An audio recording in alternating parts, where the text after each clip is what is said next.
Mun kula terangno kiamat guys, wae kiamat itu seru, ora usah ndelok. Nggih, kiamat itu napa? Seru wis ora usah ndelok. Anjing ben nak kiamat itu semua orang dihisab, termasuk sampean-sampean barang dihisab. Pertama sing dijak itu jelas salat. Jadi kalau masalah ibadah mahdoh itu salat, nah masalah sosial itu asal tidak saling bunuh. Terus kalau terangaken ya, terus ngendikane Rasulullah sallallahu alaihi wasallam ngendikane la yazalul mar'u fi fushatin min dini malam yusib daman haroman. Labain malih nggih. La yazalul mar'u fi fushatin min dini malam yusib daman haroman. Seseorang itu boleh serilek-rileknya dalam beragama asal dia tidak punya masa lalu mengalirkan darah yang terhormat. Kamane cara Jawa ora tau mateni wong, ora tau mateni wong, ora tau mateni wong mukmin utawa ora oleh mateni wong sing muahad atau mustaman. Ya ada aturannya lah. Jadi kalau sampean urip ra tau mateni wong iku wis cara beragama iku rileks karena fifus satin mintin. Nah tentu mateni itu ada banyak sebab, diantaranya fatwa yang ekstrim. Sehingga ulama dulu itu senang guyon sampai keterusan saiki. Jadi kabeh wong alim khase sering guyon karena memang menghindari omongan penting. Kenapa? Karena sekali omongan penting ini kadang yu'addi ilal fatwa bitaqatul. Takutnya fatwa itu ekstrim, kemudian saling apa? Saling bunuh. Sehingga masyhur itu ada pepatah bahwa statement ulama atau kolamul ulama, penanya ulama itu ahaddu minas sayf, lebih tajam ketimbang apa? Pedang, karena bisa menimbulkan macam-macam. Sehingga dulu banyak ulama kalau bab jinayat itu sudah tidak mau baca bab jinayat. Jinayat itu karena ya takutnya fatwanya itu ekstrim. Ada beda zaman Nabi itu kan enak ya. Sing Kanjeng Nabi mesti bener ya. Musuhnya Abu Jahal CS mesti salah ya. Tukaran saiki wis gak seru. Tukaran mbek kowe repot. Masih aku musuh sampean iki sowe bener sampean. Wong ora tau urip ora tau seneng mbok musuhi ku piye ngono dadi. Kan gak penak. Jajal misalnya kiai tukaran mbek santri, wong mesti kan normalnya bela kiai ini, mergo luwih alim luwih bener. Tapi kan cara pandang, lah iya sing bener kok mau ngalah kan. Iso wae sing disalahno pangeran iku sing saiki wong tuwa tukaran mbek anak, kira-kira wong nyalahno sapa? Nyalahno wong tuane apa anake? Cara kowe dadi hakim. Wong tuwa kok wani anak, kualat ngono yo ya lucu. Mestine kan anak kok wani wong. Tapi wong tua kok wani anak, wong tua model opo? Terus anak wani wong tua ya anak model opo? Ya model milenial, model. Tapi potensinya itu sama-sama salah. Sehingga ulama itu mulai dulu itu menghindari, ngendikan penting itu menghindari. Karena ya tadi takut fatwa itu.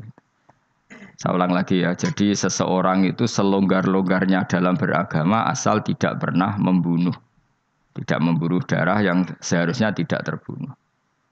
Terus kalau masalah ibadah itu Allah ngambilnya sholat. Awwalu ma yuhasabu bil mar'u napa? As-sholat. Pertama yang dihisab itu sholat. Jika sholatnya lolos, maka hisab yang lainnya napa? Ringan. Ya pun ngoten. Terus ada hisab-hisab yang niku kula waca mungkin sampean iso ngantisipasi hisab. Nah, jadi la tazulu qadama Adam atau qadama ibni Adam yaumal qiyamah hatta yus'ala an arba'in. Pertama ditanyakan dari sifat mudanya, dihabiskan untuk apa, umurnya untuk apa, hartanya dari mana, setelah mendapat untuk apa. Terus wa an ilmihi madza amila bihi, terakhir setelah mendapat ilmu itu apa yang dia perbuat. Mulane ada orang tok ilmu tidak ditakoki wae pangeran ora apa takoki.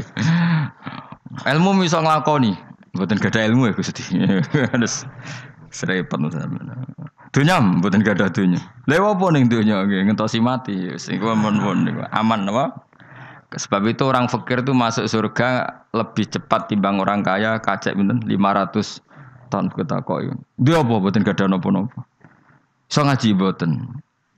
Jadi gak perlu pertanggungjawaban mereka napa sekacau kan. Nah, sementing kula terangno ngeten ya. Niki penting rungokno. Mahsyar iku maknane iku nggon giringan. Terus kiai kuno maknane bayangno nggon mahsyar iku maknane tempat dihalonya semua manusia. Terus mauqif itu tempat diberhentikan, napa tempat diberhentikan. Terus di situ Anda innahum mas'ulun, mereka semuanya ditanya, dihisab. Semuanya dihisab. Terus ngendikane Kanjeng Nabi, hasibu anfusakum qabla an tuhasabu. Menghisablah diri kamu sekarang sebelum kalian semua dihisab. Sehingga potensi kita ini umat Islam utamanya sing tahu ngaji-ngaji ini, sampean semua dihisab ini kemungkinannya kecil. Karena ketika kowe ning donya sampean sedanten kan biasa wis donga Rabbana zulamna anfusana. Jadi ya Allah, saya ini benar-benar mendolimi diri kita sendiri. Karena tujuannya hisab itu taubah. Taubah itu mempermalukan mereka di depan umum. Saya ulang lagi ya. Jadi semua hisab itu taubihan, mempermalukan mereka di depan umum bahwa mereka orang yang buruk. Sementara kamu di dunia sudah sering ngaku orang buruk. Selain ya wis rawong akeh, maksudnya ini kan cerita ketika ngakuin apa Rabbana zalamna anfusana. Sehingga ngendikane Kanjeng Nabi sebuti hasibu anfusakum qabla an tuhasabu. Menghisablah diri kamu sendiri sebelum nanti kamu benar-benar dihisab. Sehingga umatnya Rasulullah itu kemungkinan kena hisab itu kecil sekali karena tadi sudah terbiasa menghisab dirinya sendiri. Apalagi kita, kata Rasulullah, saya dikasih hadiah yang para nabi sebelum saya enggak dikasih hadiah itu. Apa itu? 5 hal itu. Di antaranya apa? Kata Rasulullah, wa utitu khawatima suratil Baqarah. Saya dikasih terakhir-terakhirnya surat Baqarah. Di surat Baqarah itu umatnya Nabi dapat bonus dan ini luar biasa, yaitu ayat Rabbana la tu'akhidna innasina wa akhtana. Ya Allah, jangan hisab kami, jangan beri sanksi kami, jangan azab kami kalau suatu saat kita lupa atau salah. ASP nak kue urung salah, padahal mesti salah. Rai-rai ini gak mesti salah. Wes gawe perjanjian mbek pangeran Gusti. Ndamel perjanjian dong, apa? Setiap saat saya salah langsung sepuro. Mohon mboten usah istighfar malih, mohon niki mohon niku. Terus deal, pokoke deal ini. Lah itu ngendikane Kanjeng Nabi senyum-senyum senenge ra karuan. Dan setiap itu dibaca oleh umatku, Allah sudah jawab qala na'am. Jadi Rabbana la tu'akhidna innasina aw akhtana. Terus qala Allah menjawab na'am. Terus Rabbana wa la tahmil alaina isron kama hamaltahu 'alal ladzina min qablina. Nabi Muhammad jawab, Allah menjawab na'am. Sampai terakhir wa'fu anna, Allah jawab na'am. Kemudian para kiai itu punya kiat supaya umatnya itu hafal itu. Terus jadi bahan tahlil itu masalah ya. Faminhum ya faminhum. Sing tahlil ya ora paham, sing kritik ya ora paham. Alhamdulillah itu mesti padha-padha ora kena hisab. Mergo padha-padha ora napa? Paham. Dadi ora ana barokah kaya goblok wis barokah tenan.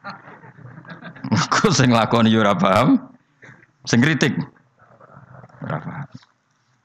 Jadi kalimat yang di akhir surat Baqarah itu adalah termasuk hadiahnya Rasulullah yang tidak diberikan pada Nabi sebelumnya. Ini apa jenis? U'titu khawatima suratil Baqarah. Saya dikasih akhir surat Baqarah. Gini ku setiap doanya umat Nabi Allah jawab napa? Na'am. Jadi ya Allah la tu'akhidna, jangan kasih sanksi kita innasina au akhtana. Allah jawab na'am.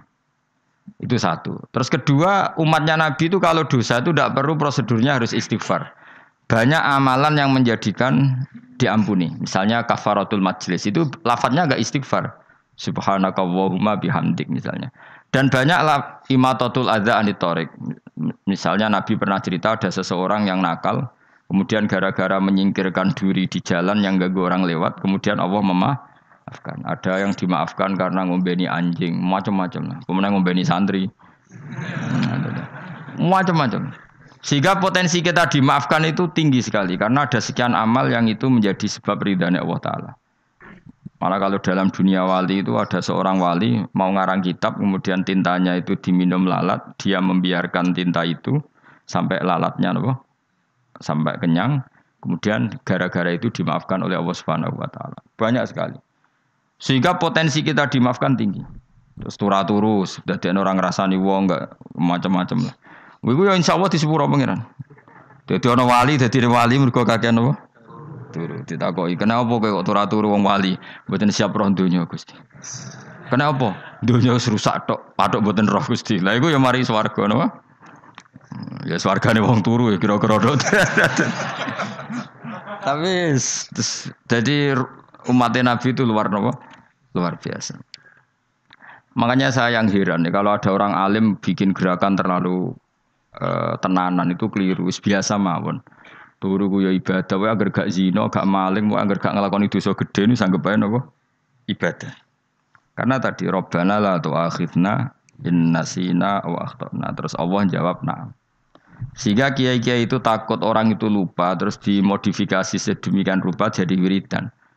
Tapi alhamdulillah kok banyak yang kritik. Jadi ya biar seimbang no. Seimbang apa alam demokrasi. Jadi kula lagi kecewa mbek sing kritik mergo insyaallah rapati paham masalah usul ini.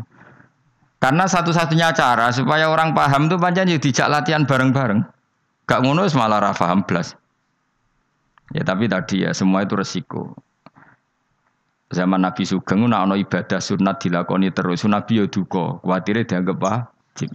Tapi nek ora dilakoni blas Nabi yo duka, wong sunat ora tau dilakoni. Jadi sudah alhamdulillah sekarang ana sing ngritik, ana sing setuju biar seimbang no.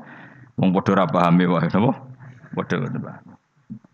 Padahal makna ayat itu luar biasa. Rabbana la tu'akhidna in nasina wa akhtana. Terus kedua, Rabbana wala tahmil alaina isron kama hamaltahu alal ladina min qablina. Ya Allah, jangan beri beban kami sebagaimana Engkau memberi beban kepada orang sebelum kami. Dulu itu kalau ada orang yang salah, itu harus dibunuh oleh orang yang tidak salah. Liyaqtulal bari uminkum al mujrima. Supaya yang tidak salah membunuh yang salah. Sehingga ketika umatnya Nabi Musa menyembah anak sapi, ijel itu, apa kata Allah? Fatubu ila bariikum faqtulu anfusakum. Kamu syaratnya tobat harus saling membunuh, yaitu orang yang terbebas dari dosa itu membunuh yang tidak dosa. Masyhur itu. Terus Allah mengirimkan mendung yang pekat, terus gelap. Ketika gelap itu yang al-bari yang enggak dosa mengeksekusi yang dosa. Sekarang kan enggak, paling tangkap KPK. Berarti penjara mulai suka sisa korupsi akeh. Jadi penak lah pokoknya zaman akhir itu penak. Pemenang saiki KPK ini mulai disoal jadi aman akhirnya. Sebuah sing bener ndi. Ajane ya sing bener ya pangeran. Misalnya rasa KPK lah nak takwa ya rasa korupsi. Kalau KPK dilemahkan nanti yang korupsi marah. Lah masih orang KPK lah nak wedi pangeran kan ya aman karena korupsi. Kowe aneh-aneh wae. Kowe wong mukmin kok bakas ngono. Wis penting iku nak kowe wedi pangeran kan ra usah polisi, ra usah KPK wis tetep ra usah dosa wong wedine mbek pangeran. Nah, kecuali ra usah pangeran ateis, lha iku masalah. Ya, tapi kan omongan ini gak populer, padahal bener. Nah, aneh. Jadi karep pemilu ngene, terbebas korupsi nek ana KPK, urip makmur nek ana menteri kemakmuran. Pokoknya kuwabe kuwi mbok gantungno pejabat negara. Mulane tau hitemu jeblok, sak jeblok-jebloke. Misalnya rasa sejahtera, sare menteri sosial harusnya gini-gini. Ngono korupsi salah KPK. Ngono ana ora keamanan salah polisi. Senengane nyalahno wong. Gue sekali-kali nganggo tauhid. Nek ana adab iku mergo dosa yang sudah kelewat. Ya tapi kan gak mungkin ngomong bernegara gitu. Tapi atas nama iman bahasa kita seperti itu. Kalau atas nama bernegara emang kita butuh polisi, butuh tentara, butuh KPK. Tapi atas nama iman ya tadi kalau kita diberi sanksi Allah itu rata-rata dari bima qaddamat yadaka itu pasti ada salah yang pernah Anda lakukan. Ya, tapi sudah lah ini zaman sudah seperti ini. Sanut umumnya wong akeh.